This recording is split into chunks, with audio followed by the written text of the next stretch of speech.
Alright, so we're working on the 1992 Dodge Dakota LE 4x4. And I just took the winter tire off. These are studded, so I can't run them in the summer.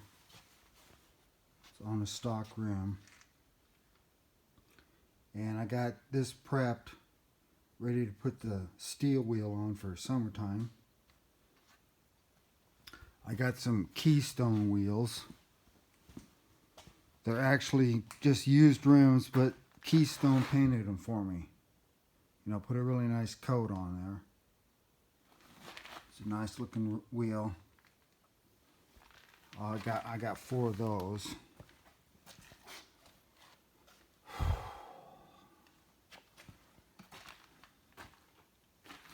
Got Westlake tires on it.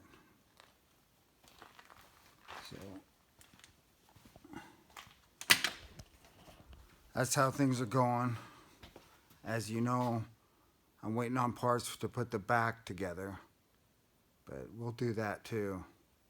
And we'll probably be, I'll probably paint this area. You can see it's been painted before, but I think I'm gonna wait to do it until we get the new drums,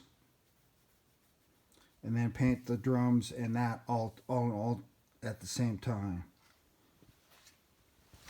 So that's the old one, so it'll look good. That's getting replaced with a new one.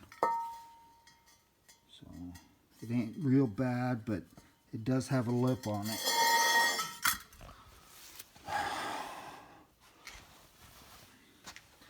And yeah, that really needs to be done. The kit I'm getting has new drums and shoes for both sides. It was $135 from 1A Auto. It should be here in a few days.